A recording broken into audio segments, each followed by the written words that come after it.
So we just got done talking about the baby, and I be getting confused. Is it the baby or Lil Baby is the lighter skinned one, right? Lil Baby is the one that signed it. I think QC. Okay. He the one that dropped all the mad hits. The baby is the cat out of North Carolina. Shout out to Vezo too for signing with QC. Man, yeah, we're gonna in a minute we're gonna chop it up about the Detroit artists out here, man. You know what I'm saying? We definitely gonna chop it up about the Detroit artists, man. You know what I'm saying? So we about to fly Man, from all the time, baby. We want y'all to hop on a mental flight. If you Straight got up some South roll Side up, White Town though. if you got some roll up, roll that up. If you got some drink, pour that up. We're about to hop on a mental flight from North Carolina all the way to South Central California right now and talk about Cowboy, aka Herman, whatever his last name is, Herman Cowboy Thundercat, Big Thundercat. If you guys aren't familiar with who that is, that's Nipsey Hussle's Rolling 60 big homie namesake, as he just said. And we're going into the Nipsey Hussle trial, and we're gonna question y'all about whether or not, and we're gonna bring up some good questions too, centerpiece questions about whether or not Cowboy is actually a snitch. So, all right. So rest in peace to Nipsey Hussle. neighbors.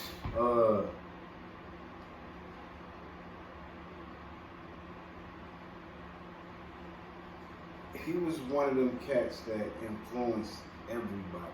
That was able to catch the wave before his death. Yeah.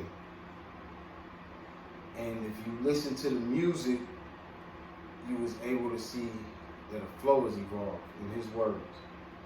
So Nip wasn't just taken from his homeboys. Nip was taken from everybody that used and leaned on him for inspiration and motivation. Yeah. You know, everybody don't listen to Les Brown and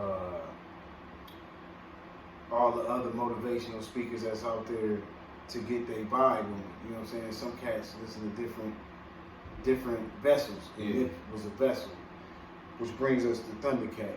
And I feel that this is a difficult topic to talk about because is Thundercat still pulling drive-bys or whatever he may have done in his past to get him qualified to be a Rolling 60 neighborhood crip? Mm-hmm. I don't think he probably is. I don't think that's very likely. So, did Thundercat put somebody in jail? Absolutely not. Did he tell on a nigga? He told him on a conversation. He didn't tell on the actions of the nigga. He never said he saw Shitty Cuz shooting it. He heard gunshots. He saw him running away. That does not incriminate anybody. All he did was vocalize the fact that He just saw him. Nip when they asked did him, not. I guess. No, I don't think that he just threw it out there like he was running away. He said him and Nip did not have a heated conversation about snitching. He said everything was cool and cordial, and a few moments later, Nip ended up getting shot by this individual.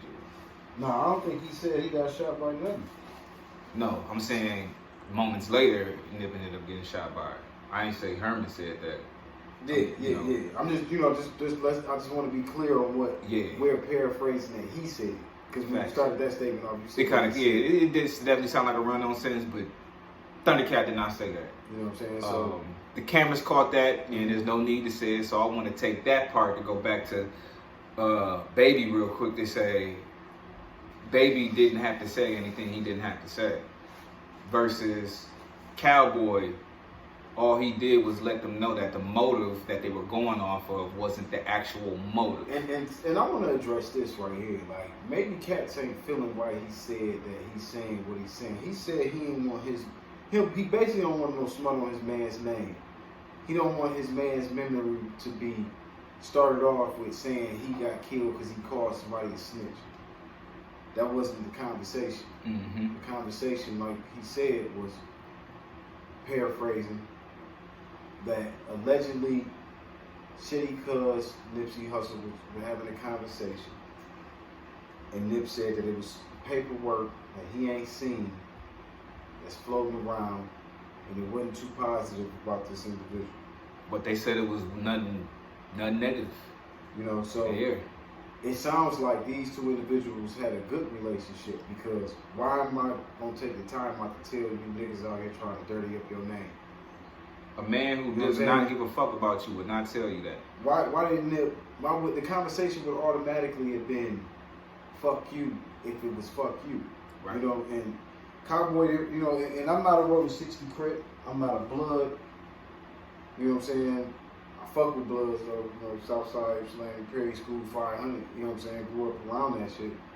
But I'm not an official member to say how or why it affects that part of society, you know, the gang culture. I don't know why it affects that part of society if, you know, that's attached to a person's name by calling somebody a rat without having paperwork. I don't think that Nip did that, and he wanted people to know Nip didn't do that. And Nip was one of them cats that he held the code up when most cats wouldn't hold it up. You know, the only time you know, we just reporting on these stories. We don't know. We just journalists. Right. You know what I'm saying? So we just going into it, just bringing you forward. But I've never heard Nip say anything disrespectful to the set.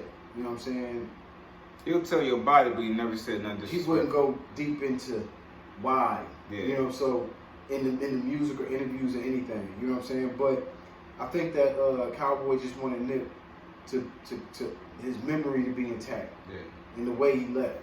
So now we, you know, and it means something to them niggas to know that, oh, Nip wasn't just out here, just really, you know, because it ain't no good look if you just try to put a jacket on a nigga, man. If that jacket ain't real, if that jacket ain't real, then you got some fighting to do. You got some ducking gunshots to do. You know what I'm saying? Because that shit ain't what's up either. You know what I mean? Mm-hmm.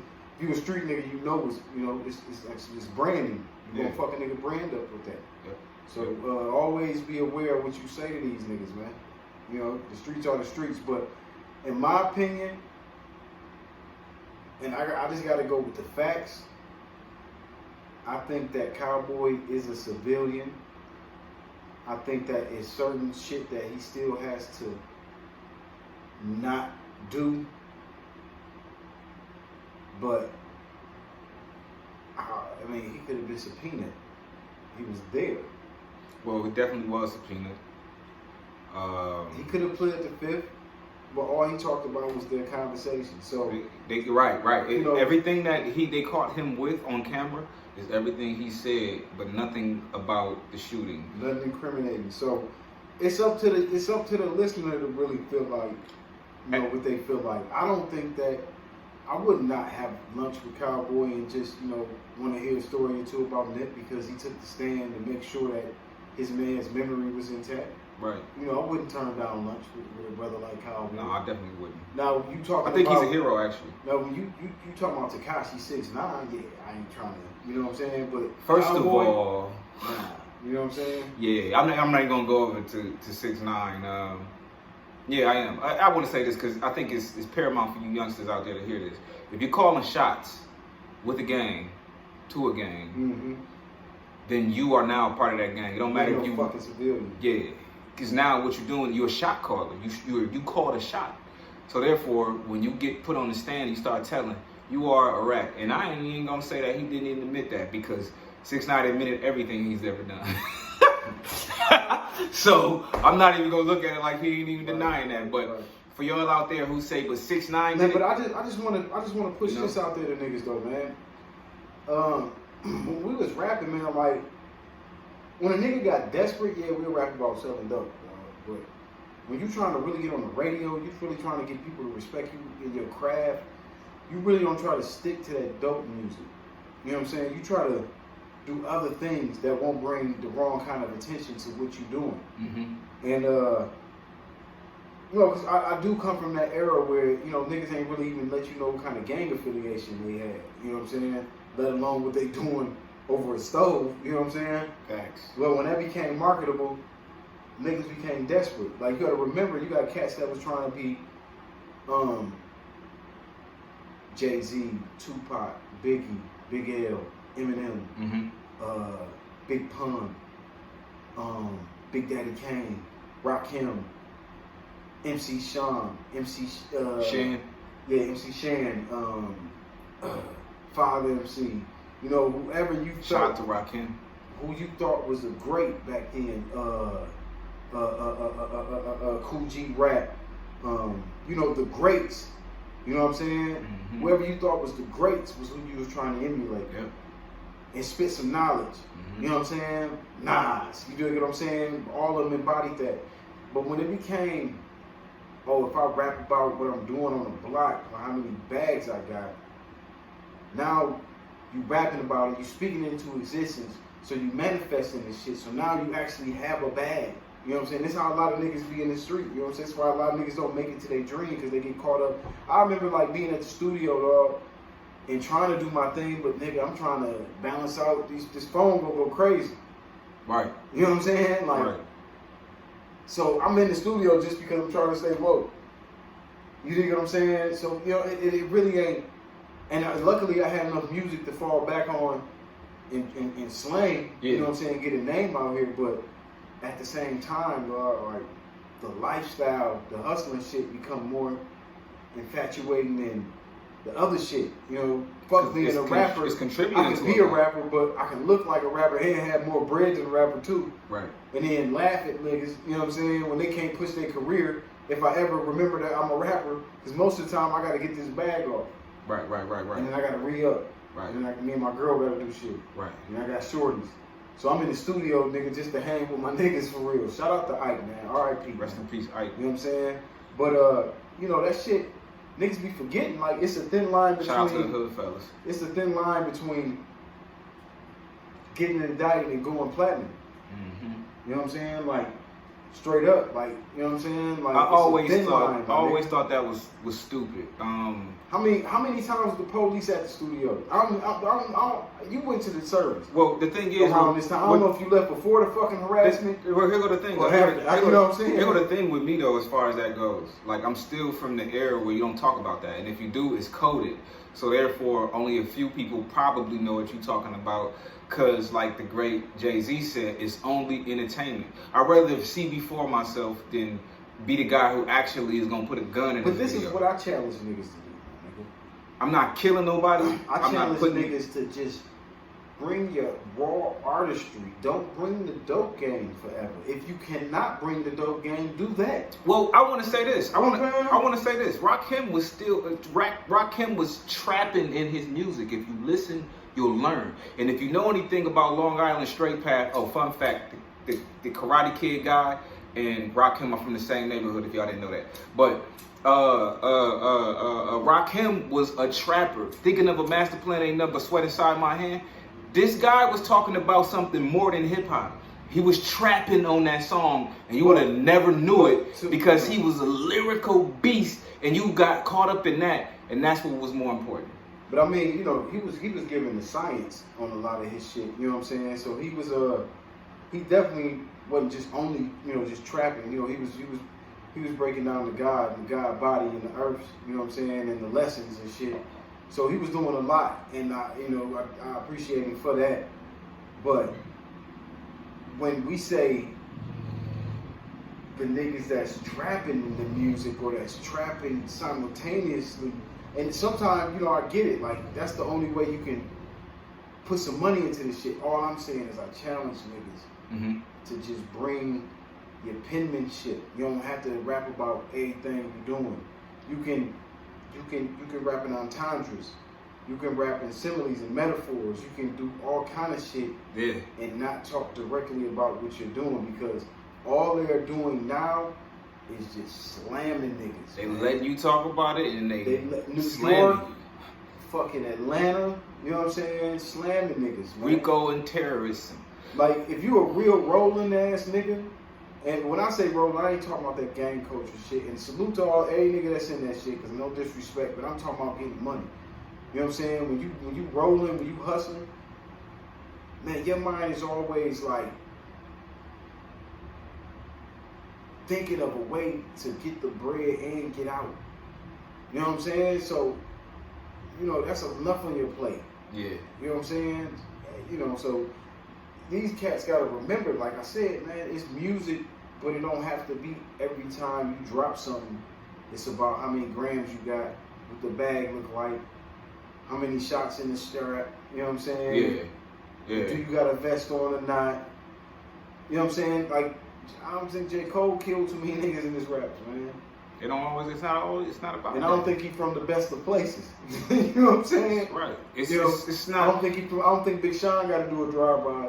But that goes to tell you the actual, like, you know, we've heard this for the last 10 to 15 years. It's a lot of. This is the microwave era. It's a lot of good rapping ass niggas, dog. That it's a lot of microwave shit out there. but they don't have to rap about the subject matter. They cold as fuck. But what I'm saying is the microwaveness is causing them to do that because that's what they think they got to do to get on and stay on, and they end up in these RICO cases. They end up dead. They putting themselves in situations. Why don't we not have cats like?